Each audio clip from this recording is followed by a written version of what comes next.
Hello, everyone, and welcome back.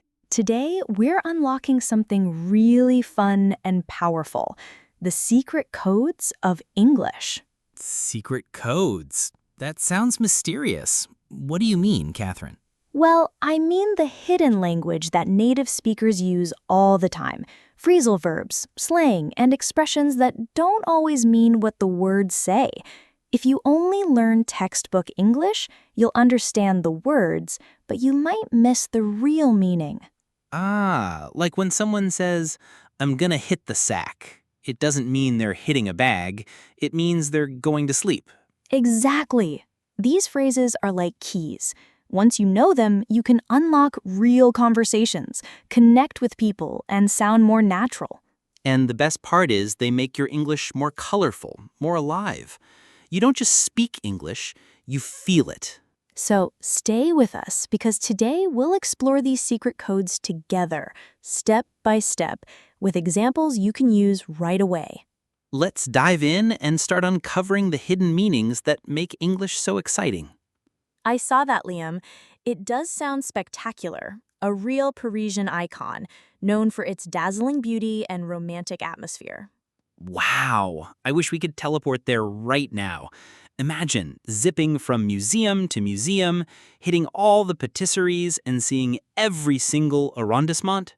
It certainly has its appeal, rushing to see everything, but there are also benefits to a more relaxed pace, you know? We could just wander through 𝗬𝗏𝗏𝗀𝗏, discover little cafes, and really soak in the city. But wouldn't you ever want the thrill of a packed itinerary? To conquer all the major sites and feel like we've truly done Paris? Perhaps for a day, my friend, but for the most part, I'm looking forward to savoring the moments. And who knows, maybe I'll discover the best croissant in a tiny, hidden bakery while you're scaling the Arc de Triomphe. Maybe you will, Chloe, and maybe I'll bring you back a macaron from the top of 𝗏𝗏𝗏𝗏𝗏. That sounds like a delicious peace offering. Until then, enjoy your meticulous planning, Liam. I will, Chloe. Thanks for dreaming with me. So let's start with one of the most common secret codes in English, phrasal verbs. They look simple, but they can totally change the meaning. Right. For example, to give up. If I say I give up, it doesn't mean I'm giving something to another person. It means I stop trying. Yes, and here's another, to run into. If I say I ran into my friend yesterday, it doesn't mean I was running and crashed into them. It means I met them by chance. These are everywhere in daily life. Pick up, turn on, hang out. You hear them in movies, songs, everywhere. And the cool part is once you start noticing them, your brain begins to connect the dots. So instead of translating word by word, you understand the real meaning instantly. Let's give the listeners a quick practice. Repeat after us. I give up.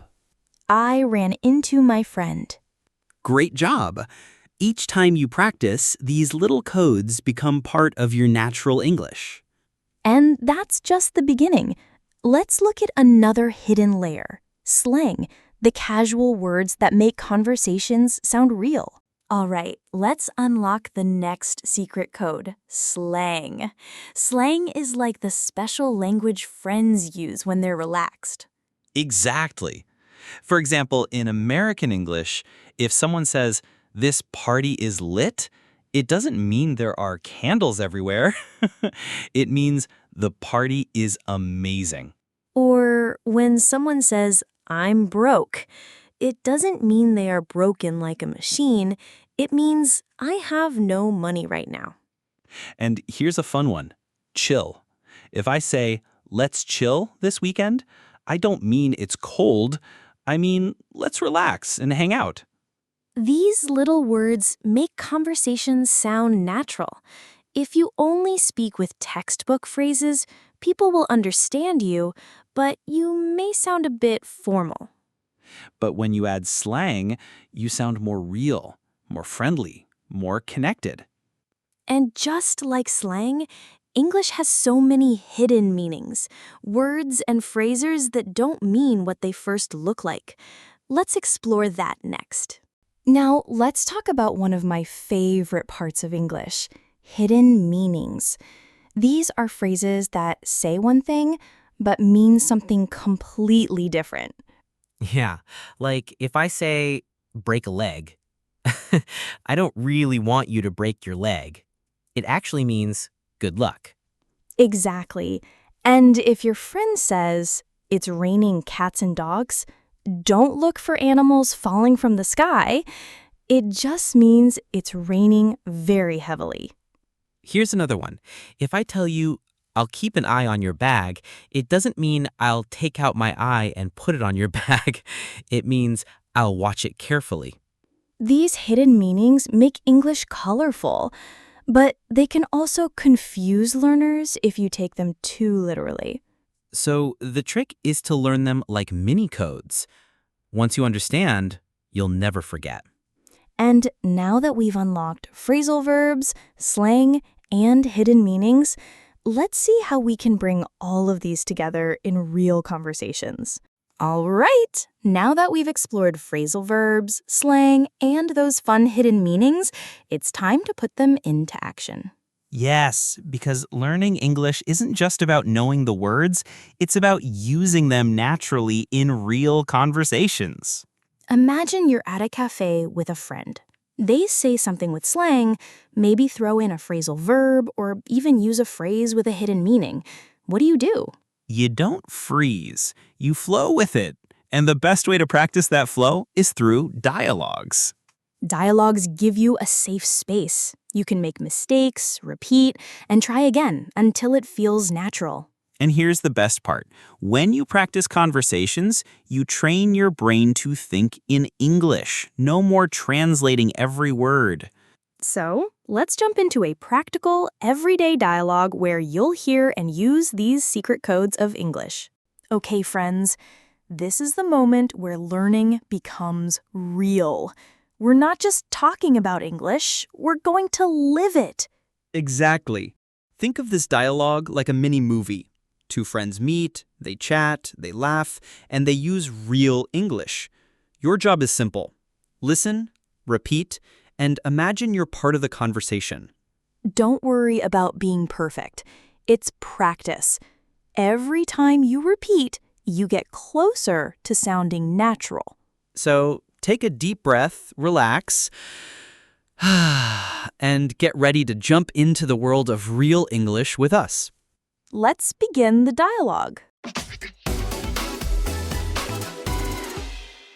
Hey, Mateo. You look tired. What's up?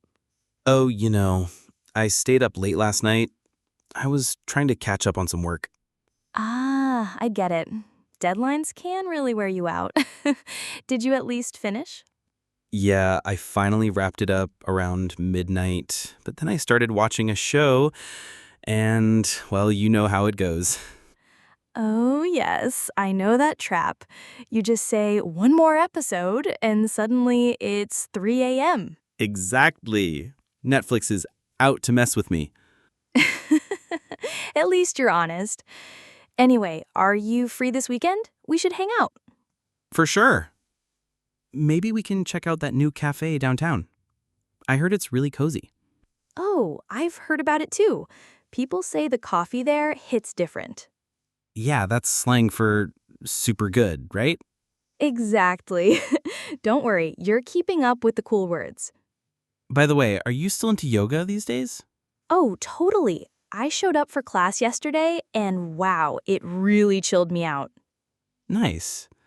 I should probably get back into running, but every time I say I will, I just put it off. Don't beat yourself up. Start small.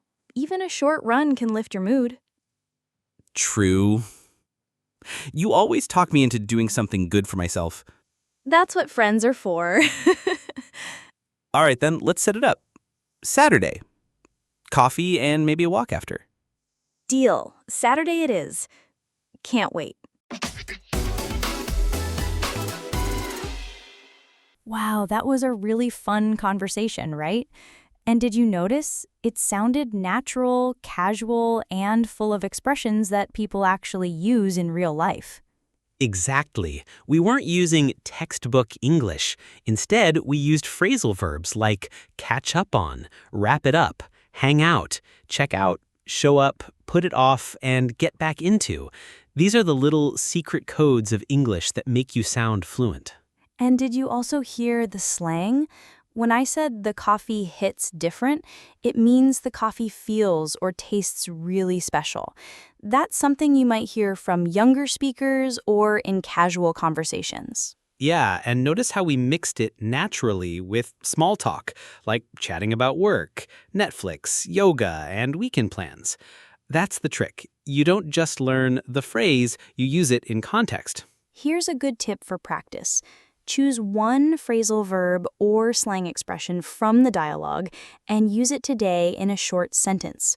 For example, you could say, I need to wrap up my homework, or let's check out that new park. And don't be afraid of mistakes. Even native speakers sometimes mess up with phrasal verbs, but they just keep going. The important thing is to stay relaxed and keep talking. Exactly. When you start to own these phrases, your English moves from study mode to real life mode, and that's when it feels powerful. So think of phrasal verbs and slang as little keys. Each one opens a door to more natural, confident English. Yes, and the more doors you open, the more comfortable you'll feel in every conversation. Let's quickly recap the golden phrases we learned today. From our dialogue, you heard phrasal verbs like wrap it up, catch up on, check out, show up, put it off, and get back into. And don't forget the slang. We used hits different to describe something that feels special, and hang out to talk about spending time with friends. These aren't just phrases, they are real tools for real conversations. Use them today. Try saying one or two in your own life, with friends, at work, or even in a text message. The more you repeat them, the more natural they'll feel. And soon, people will notice your English sounding smoother and more confident. Thank you so much for joining us today. We love sharing these secrets of English with you. And we'd love to hear from you too. Which phrase was your favorite? Try it out, then share it in the comments. And if you enjoyed this episode, don't forget to subscribe, share it with a friend, and slower pace, keep practicing every single day. Remember, English is not just a subject. It's your voice in the world. And your voice matters.